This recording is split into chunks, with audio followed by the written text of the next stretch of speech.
you big monster. So I know it's weird that a lot of people think that because I am somewhat in the category, right? I am placed in a weird situation where I am a podcaster slash videographer slash editor slash musician, a lot of things. And it's weird because I feel like I've been listening to a lot of different genres growing up. I listened to a lot of music, rock mainly, and hip hop, and a little bit of pop, I would say. And I always find it funny because over here, people don't know this about me. Well, let me get to why I'm talking about this to begin with. It's weird that a lot of females are playing the same song, and I know which song they talking about. I'm about to play it right now. This is how the females be dancing to this song. They over here. I'm not gonna lie, I like the song when I first heard it, but then you hear it in one female's car, then another female's car. It's on the radio. You go you just driving down the street, you hear it blasting out someone's window, and it's just. I'm not gonna lie. Whenever I hear that song, I kind of want to go to sleep because it's so like not boring or anything like that, but the tone is just so like, it's like rock because it's so slow. And growing up, I remember being so young. I used to watch a lot of the boy bands like Backstreet Boys and NSYNC, and you can't say shit about them motherfuckers. Especially me back then. I had a VHS with them little ass TV VHS players, and I'm over here watching these NSYNC choreography videos. You know, that's what the real men listen to. I'm over here dancing like Chris Brown at 5 years old, fucking meanest dance game, sir. Been playing Dance Dance Revolution since it was in the arcades. You can't tell me there ain't no song that hit hard like it's tearing up my heart when I'm with you, but when we are apart, I feel it too. And I'm over here, good. Oh, just in my heart. I'm like the meme. Ugh. Nothing relates to that message more than a broken heart. I don't even know why I got on that topic. You know, it's just crazy. I'm over here listening to my fucking throwback 2000s playlist. It's just crazy how things just sounded so different back then, you know? You know, it's funny. It was my man's birthday, right?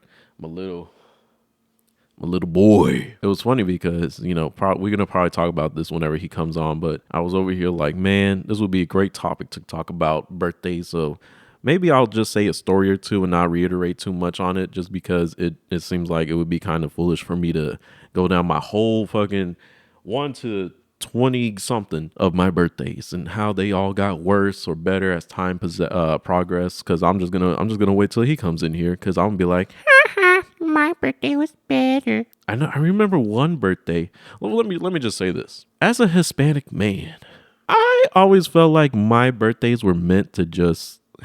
It was almost like an excuse for like the grown-ups to just come over and just party. Now me, on the other hand, I'm over here, who are these people? And my family's like, oh, this is your cousin, this is your second cousin, over there's your sister that we never told you about, over there's your aunt that you never seen before, and I'm over here, oh my God, there's too many of them. There's too many Mexicans! I just started like crashing out in the middle of the house, just fucking, and I started running into the room fucking with my transformer. I got my transformer in hand and my Matt Hardy figure in the other one. I'm like, guys, they want them. What do I do?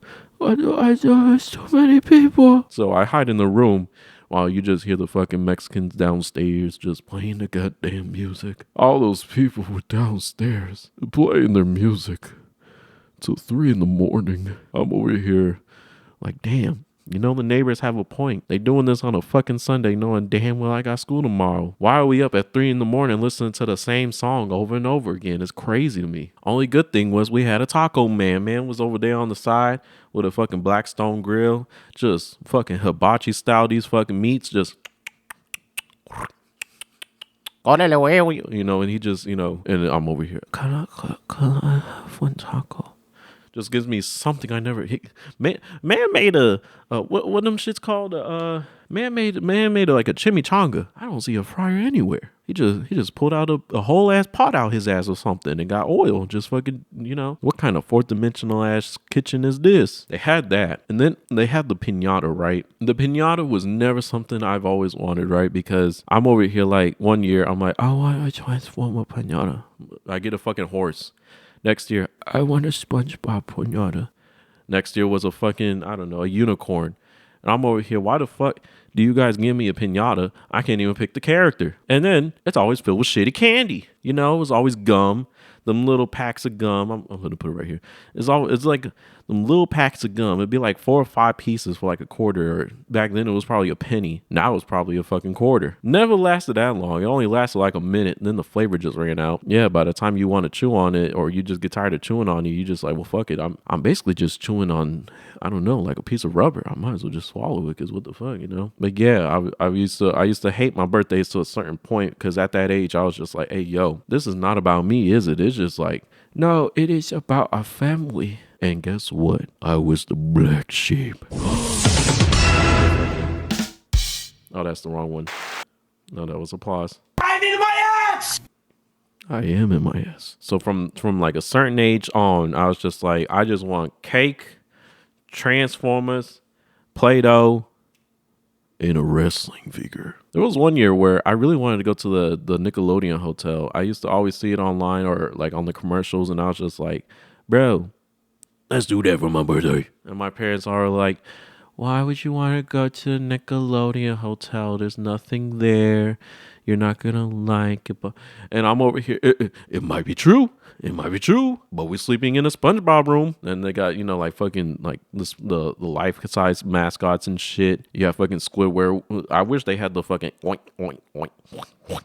I don't know how he makes the weird tentacle sound in the show where it's like quack, quack. Or I'm probably thinking about the fucking graveyard shift episode where it's when what was it? I think like SpongeBob was mopping the floors or something, and he just went quack, quack, quack, quack, quack, quack, quack, quack. You just see Squidward.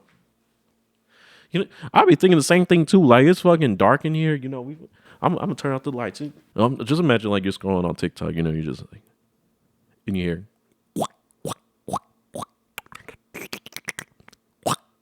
I'm over here.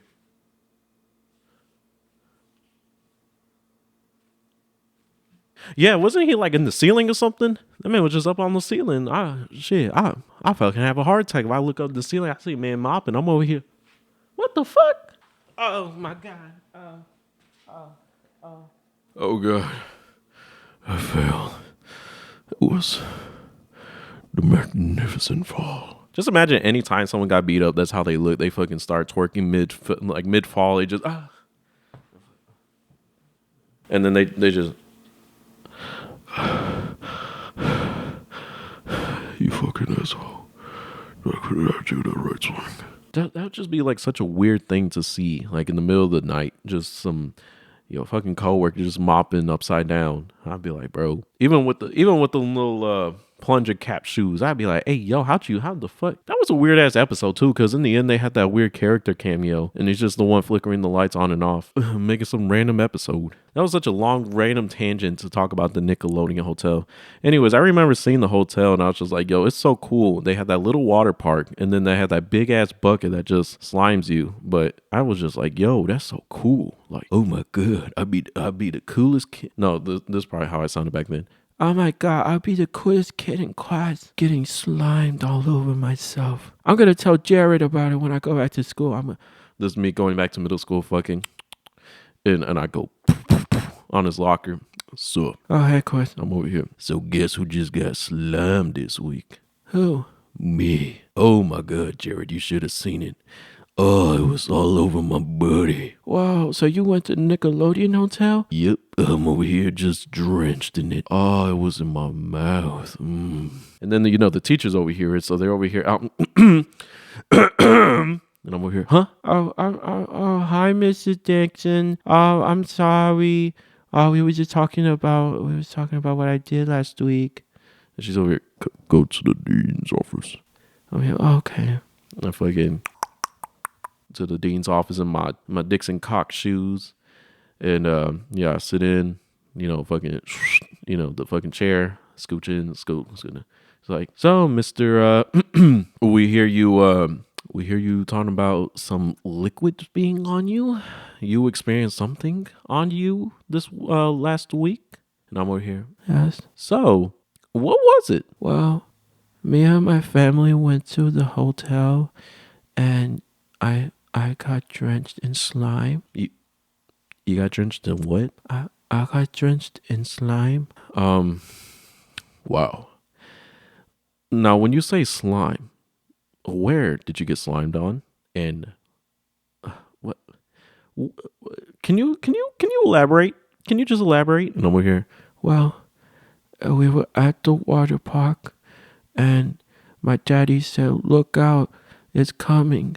And then before I know it, I was covered in slime, and it went in my mouth. And then the principal's like, Mr. We're going to need you to stop by the principal's office this week because we hear that you have drenched your son in slime. Fucking dad comes out of work. Fucking. What happened? Your son said he got slimed on the hotel last week. My dad just looks at me like, "Hi, Dad." And then we just go home. I got beat with the belt and had a Burger King Whopper, and it was Tuesday. Greatest story of all time, huh? Boom! Let me say this. Let me preface this. Now, I'm not saying I'm the smartest man alive, right? And I'm pretty sure it can be told. But I had intensive math and intensive reading since I was in 6th grade. I was in intensive reading and math before there was even intensive reading and math. I was in this shit when I was in elementary school, matter of fact. And I am I can proudly say sometimes you don't have to be smart to succeed in life. I didn't really succeed in life, but it's just I'm alive. Not a lot of people can say that, I guess. I think I was dropped on my head. I feel like growing up, I knew how to make chocolate milk. Now back then, we was poor, a little bit poor, very poor, and we had the little yellow container that looked like them cornstarch cans of Nesquik. And I forgot who showed it to me, but my parents showed me how to make the fucking chocolate milk. Right? They're like, okay, you get the milk, you put the Actually, we were so poor we didn't have milk. We had water. It was like you get the water, you get the powdered cocoa powder, you mix it, and there you go. I'm over here. Ugh, what the fuck did you put like chocolate like you put chocolate dye in the goddamn milk? It's like cornstarch and water. I don't know. And they're like, shut the fuck up and eat it. And I'm over here. Well, you can't eat a drink. You know what I mean. So when we had a little bit of money, Christmas time, supposedly, allegedly, I got chocolate syrup, Hershey's chocolate syrup, and sugar, and half a gallon of milk, all for me. Let's just say you get about 4 or 5 cups in and you start experimenting how to mix it and make your little combination. You start to realize you're not really making chocolate milk. You're making chocolate syrup, sugar, and like a teaspoon of milk. And that's how I learned how to make Kool-Aid too. I was over here just fucking, okay.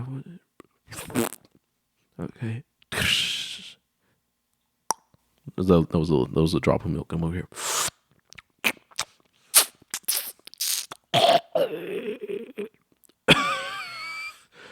That's some good shit, bro. When people tell me I don't know how to cook or make drinks, I should be invited to the cookout. Matter of fact, I'm not even gonna take the invitation. This is like a Royal Rumble. I'm gonna kick that whole goddamn door in, and I'm gonna stop in that motherfucker. I'm gonna be on that bit, coming out like Stone Cold Steve Austin, fucking dun dun. Okay, I got.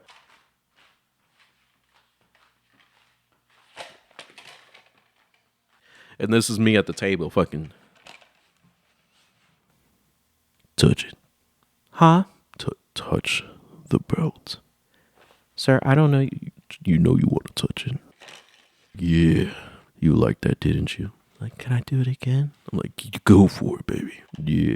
You like how that feel in your hand? You want to go in the back of the car and touch it a little more? Okay. That'd be so funny. You just see somebody. You see me walking out with your cousin, right? And she's just over here. Let's pretend my man over here is me, and I'm the girl. I'm over here. Wow.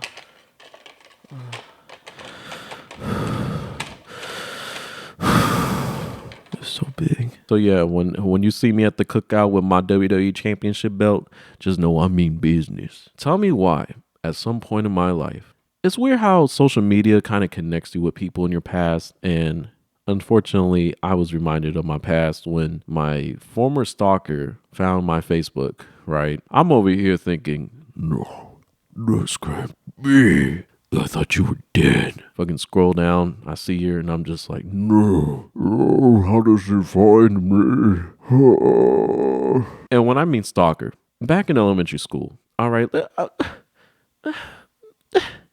I'm not even gonna brag about myself or anything like that, but let's just say that there was this one girl, right, that had a crush on me or wanted to be my friend, whatever you want to call it, right? So I'm over here just fucking minding my business, fucking walking around, probably playing with my Play-Dohs in my pocket and dinosaur figures, and all I get is this random tap on my shoulder, fucking, huh? Hello, my name is. Oh hi, my name is Chris. Hi, you wanna be friends? Sure, I guess. Wait, will you be my boyfriend? I'm over here. Ew, what the fuck? No. But of course, back then I was like, uh, no, I'm good, thank you. Okay, well, I'm still gonna call you my boyfriend, but you know. I'm over here, huh? Excuse me? So I'm over here, but I didn't want you like, shh, you are not my boyfriend. No, please. My life is a TV show. One day, my father came to pick me up from school, right? Of course, of course, they don't let you like let them come into the actual class. I can't remember how it worked, but let's just say somehow she was able to see my dad. Knew it was my dad, even though, see, I was dealing with crazy bitches before I was even a teenager. So I had to learn from a young age that I gotta lie. I gotta lie for my own privacy and safety. So I come running around the corner, right? This female just, I guess, followed me or looked from me from afar with some big ass binocular glasses. I don't know. And, he's obviously talking to me, whatever. And she comes up, she's like, are you Chris's dad? And of course, my dad's not going to lie. He's like, yeah, I'm his dad. And she's over here, oh my God, I'm his girlfriend. And I'm over here, Dad, let's go, please. Please, let's go. I don't want to be here no more. And he's like, shut up. What do you mean you're his boyfriend? Now he's trying to do the whole cutesy, like, when you talk to a baby or whatever, or a kid, and you're just like, no, what do you mean you are his boyfriend? So, he says that to her, and she's like, yeah, he is my boyfriend. We are dating. Right, Chris? I'm over here. No. She's like, yes, we are. And you said you were going to take me out to the skating ring. Huh? My dad's like, oh yeah, he would love to take you to the skating ring. I'm over here, brother, no, please, I want to go home. I'm actually crying remembering this because it was so weird because like a part of me was like, yo, this is making me so mad, uncomfortable, and you're thinking this is all a joke or something, or I'm scared or nervous that to claim this bitch. Whole time I'm like, no, sir, this fat ugly bitch is hideous. Please, let's go. Of course, I would like to take you out to the skating rink. What? How are we going to keep talking with your mother? And she's over here. Well, if you give me your phone number, then I can tell you when I'm ready to come, or I'm gonna be there. And I'm just like, no. Like imagine me just like in the corner or somewhere, or I'm just on my knees just. So this bastard fucking gives her my parent at the time our home phone number, the actual home phone number, like the fucking. I'm gonna put a picture right here. Gave her that home phone number and was like, okay, we gotta go bye. And I'm over here, Dad, why? How could you? Why would you do this to me, Father? And he's over there. He's in the front seat going like, shut up, Chris. You need friends anyways. I'm over here. But this one. He's like, just go. Just be nice to her. You can just be nice to her. And I'm over here. No, please. God, no. So what I had to end up doing was, right, she called the home phone at least once. So they kind of already knew her phone number or home phone number. And I'm over here fucking, the shit had dial-up, the dial-up cord or something to give it service. So I just fucking yanked that shit, tried to throw it away, fucking. If only it was like Aqua Teen Hunger Force where you throw it so hard to the ground it explodes. I'm over here. We could be avoiding this shit, and you over here fucking it up. You done fucked it up, bro. So I don't think we ever met up to the skating thing, whatever. But I just remember her after she got my home phone number, She just kept calling it and calling it. And at some point she finally stopped, but it was just such a traumatizing experience at some point because it's just like, yo, I kept saying, no, I just want to play Star Wars Battlefront and eat Cheetos. But you want to date me? Why? That's me confronting her at the in gym, PE or whatever outside. I'm just like, no, why do you keep calling me? I can't do anything without you in my life. You sick monster. And she's over here. Why? We're best friends. Remember? We are boyfriend and girlfriend. No, we're not. We are nothing like that. And I forgot what happened to her, but after that, I was just like, thank God that bitch was out of my life. Until now, until recently, until a couple months ago, until a year ago. I can't remember when. But somehow she found me, and I'm just having these fucking. I'm like a traumatized fucking victim over here. No, I thought you were dead. You're still alive and breathing. Over here, I was in the middle of playing WWF No Mercy, and this bitch calling my home phone number, and my parents like, Chris, it's that girl from school, and I'm over here. Tell her I'm not home. Chris, answer the phone. I'm over here.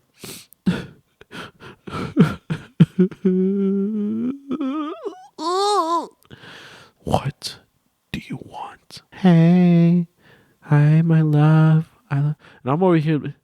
This is some weird ass shit to be thinking about when we like fucking less than 10 years old. The bitch calling me boyfriend and shit. Or best friend. I can't remember what the fuck she was claiming I was, but I was just like, I am neither of them. Neither of the above.